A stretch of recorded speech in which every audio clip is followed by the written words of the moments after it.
ईमान की बात है, अपने कलेजे पे हाथ रखिए। गलती अगर उससे बड़ी है तो उससे बड़ी सजा इसको देने की तैयारी कीजिए। मैं ये आपसे कहना चाहता हूं। आज हमारी ये बात लिख करके रख लीजिए। अगर हम इनको नहीं हराए, अगर हम इनको गद्दी से नहीं उतारे तो आप हमारा नाम बदल दीजिएगा, कन्हैया से कंस कर दीजिएगा।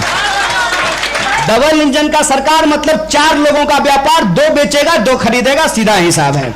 कि आज हमारे ऊपर कितना भी जुल्म किया जाए, लेकिन हमको इस बात का गर्व है कि ना हमारे नेता को खरीद सकता है, ना हमारे नेता को डरा सकता है।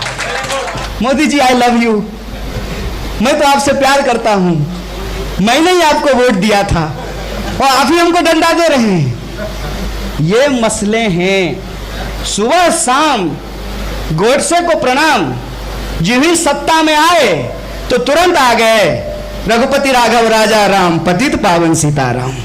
मैं दावे से कहता हूं, हिंदू मुसलमान की एकता ना किसी राजनीतिक दल ने बनाई है, ना किसी राजनीतिक दल की कुवत है कि वो उसको समाप्त कर देगा। यह है संभव कि कोई हमको हमारे इतिहास से काट करके दिखा दे, और मैं बचाने के पक्ष में नहीं हूं। एक बात जान लीजिए, जो भी बचाने की बात करता है ना, वो हारी हुई लड़ाई लड़ता है। बचाने से कुछ बचता है क्या? अगर बचाने से बचता ना तो मोदी जी अपनी जवानी बचा लिए होते। है संभव? बचाने से कुछ बचता है? कुछ बात बिल्कुल सीधी है।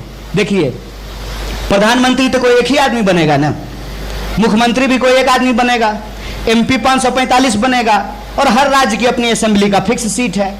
तो सब सीट पे तो कोई ना कोई बैठा हुआ ही है ना। अगर आपको लगता है कि राजनीति मुख्यमंत्री और प्रधानमंत्री के लिए करनी है सिर्फ, तब तो कोई वैकेंसी नहीं है, खाली ही नहीं है। कोई राज्य ऐसा है जहां मुख्यमंत्री नहीं है? जहां मुख्यमंत्री अगर नहीं होता है तो पहले भाजपा जो है वो ईवीएम नहीं तो एटीएम, कोई ना कोई जुगाड़ करके, अगर बहुमत नहीं मिलता है तो मुख्यमंत्री ही खरीद के ले आता है। सवाल क्या है? सवाल यह है कि इससे आपको तकलीफ हो रही है कि नहीं हो रही है। अगर तकलीफ नहीं हो रही है तब तो बम बम कीजिए, क्या दिक्कत है? क्यों परेशान हो रहे हैं? बढ़िया जो है खाइए, बढ़िया मिठाई, बढ़िया कबाब, घूमिए जो है भूल भुलैया इमाम बाड़ा, क्यों परेशान हो रहे हैं? जब आपका अस्तित्व ही नहीं रहेगा तो प्रधानमंत्री घंटा बनिएगा, मुख्यमंत्री क्या बनिएगा? तबला। इसको समझिए। फिर से कहता हूं, मुख्यमंत्री और प्रधानमंत्री तो कोई एक ही होगा। यह लड़ाई उससे ज्यादा बड़ी है। यह लड़ाई अपने उस इतिहास को पुनर्स्थापित करने की है कि देख भाई, यह भारत है। भारत की पौराणिक कथाओं से लेकर के भारत के ऐतिहासिक तथ्यों तक अगर हम बात करें तो हिरण्यकश्यप के खिलाफ उसका ही बेटा भक्त प्रहलाद खड़ा हो गया था। तैमूर लंक अपने घोड़े पे खड़ा था, तलवार लेकर के लूट रहा था, उसके सामने एक बच्चा बलकरन चाकू लेकर के खड़ा हो गया था। इस देश के इतिहास में हमने देखा है, श्रीमती गांधी से भी बड़ा किसी का रुतबा होगा। श्रीमती गांधी को एक चप्पल नहीं पहनने वाला आदमी चुनाव हरा दिया था। मैं सिर्फ आपको वही बात याद करा रहा हूं कि आपने हमारी गलतियों पर हमसे हिसाब मांगा और हमारा हिसाब किताब किया।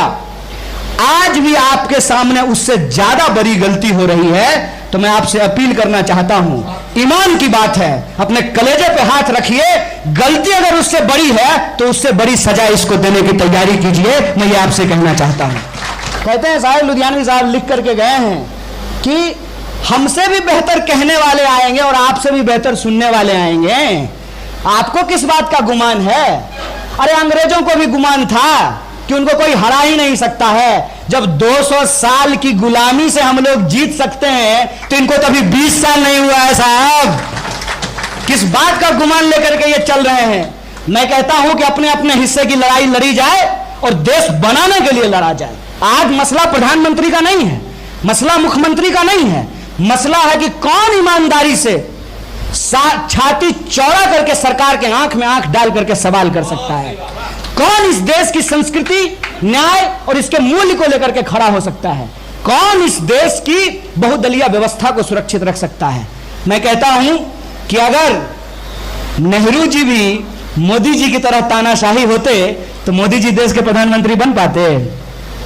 ये इस देश की राजनीतिक विरासत है, इस देश का जमहूरियत का इतिहास है कि एक चाय बेचने वाला, इस दावे को मैं नहीं मानता हूं कि वो चाय बेचे कि नहीं बेचे। आप मुझे बताइए, हर बात पे जो है आप कांग्रेस का नाम ले लेते हैं। दंगे हुए, स्वीकार करता हूं।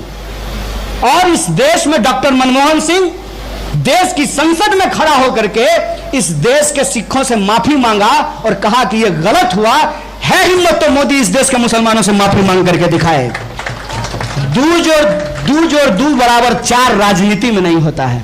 एक बात आप सब लोग बताइए कि कांग्रेस अगर इतनी गई गुजरी है, हमारे नेता को पप्पू बनाने के लिए करोड़ों रुपया खर्च किया गया है, मोदी जी भी उन्हीं का नाम लेते हैं और हमारी पार्टी का भी कोई सीनियर नेता जब छोड़ के जाता है तो उन्हीं का नाम लेकर के जाता है, तेरे नाम से शुरू तेरे नाम पे खत्म। आखिर मसला क्या है? कोई व्यक्ति अगर इतना ही गया गुजरा है, कोई पार्टी अगर इतनी ही गई गुजरी है, फिर उसका नाम भी लेकर के हम अपना वक्त क्यों बर्बाद कर रहे हैं? पहला प्रश्न आप ये सोच करके देखिए। जो ही आप इस प्रश्न को सोचेंगे तो ही आपको जवाब मिलना शुरू हो जाएगा।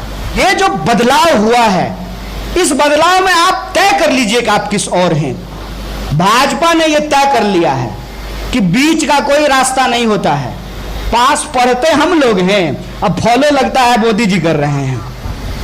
कोई बीच का रास्ता नहीं है। बीच का रास्ता यहां तक नहीं है कि आप सोच लीजिए कि मोदी जी गडकरी को भी बर्दाश्त करने के लिए तैयार नहीं है। क्या हुआ है अपने ही विरोधियों का, आप इस बात को समझिए।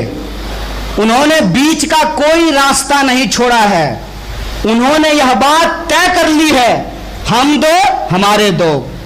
डबल इंजन की सरकार बनेगी पूरे देश में। डबल इंजन का सरकार मतलब 4 लोगों का व्यापार, 2 बेचेगा 2 खरीदेगा, सीधा हिसाब है। इतना साफ है। जो कोई उसके खिलाफ बोलेगा, और छोड़ दीजिए हम लोग तो कांग्रेसी हैं, भाजपा विरोधी हैं, भाजपाई भी नहीं बख्शे जाएंगे। ये बात आप जान लीजिए। ये जो आर पार की लड़ाई है, हमको भी अपना एक पोल चुनना पड़ेगा। और मैं ये नहीं बोल रहा हूं क्योंकि मैं ना मेरे यहाँ एक खेल होता है, बचपन में लोग खेलते हैं, कोना कोना कौन कोना सोतली पुतोह कोना। 4 कोना में बच्चे खड़े रहते हैं और उसमें एक चोर बनाता है, तो जाकर के पूछता है कोना कोना कौन कोना, तो कहता है वो कोना। कोना कोना कौन कोना, तो वो कोना। हम सपा बसपा आरजेडी जेडीयू आम आदमी पार्टी ये कोना कोना नहीं खेलना चाहते हैं। हर किसी का अपना एक राजनीतिक इंटरेस्ट होता है, हर किसी की अपनी एक राजनीतिक समझदारी होती है।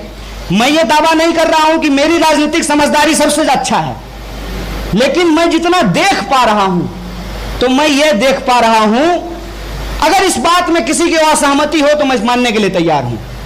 कांग्रेस के बिना इस देश में कोई मुकम्मल विपक्ष नहीं बन सकता है, यह सच है।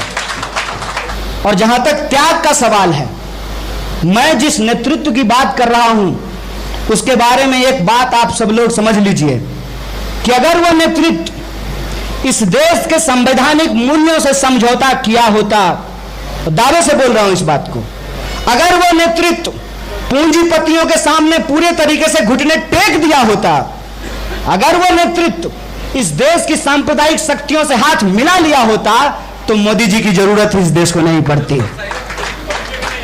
यह बात जान लीजिए कि हम विपक्ष में इसलिए हैं कि हमने राजनीति में दल से ऊपर विचार को और मूल्य को समझा है।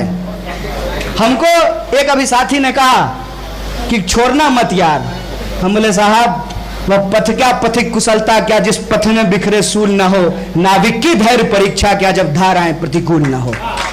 जब लोग छोड़ के जा रहे हैं ना, तब हम आए हैं क्योंकि हम जानते हैं, और आपके टैक्स के पैसे से हम पीएचडी पढ़े हैं, पीएचडी ईमानदारी से किए हैं। स्मृति ईरानी की तरह झूठा डिग्री नहीं बनवाए हैं। मेरा डिग्री ओरिजिनल है, खून पसीना एक करके पढ़ाई किए हैं। इसीलिए मेरी पढ़ाई आपका नमक ये हमको बताता और ये समझाता है कि ये देर जरूर हो रही है, विलंब जरूर हो रहा है, हमारा रास्ता सही है, हम मंजिल जरूर पाएंगे, इस बात को याद रखिएगा। और मैं बचाने के पक्ष में नहीं हूं, एक बात जान लीजिए, जो भी बचाने की बात करता है ना, वो हारी हुई लड़ाई लड़ता है। बचाने से कुछ बचता है क्या? अगर बचाने से बचता ना तो मोदी जी अपनी जवानी बचा लिए होते। है संभव? बचाने से कुछ बचता है? कोई भी भाजपाई भी अगर इस दो के खिलाफ बोलेगा ना, चाचा भतीजा के खिलाफ, प्रधानमंत्री खड़ा होकर के परिवारवाद का भाषण देते हैं। मेरे आंखों के सामने खूबसूरत सा जय शाह का चेहरा सुंदर मुस्कुराता हुआ घूमने लगता है। क्या काबिलियत है उसकी? क्या क्या काबिलियत है उसकी? किसी भी बात पे एक चीज की अगर डिलीवरी हो गई हो, उस पर अगर सरकार अपनी पीठ थपथपाए तो हमको मानने में कोई दिक्कत नहीं है।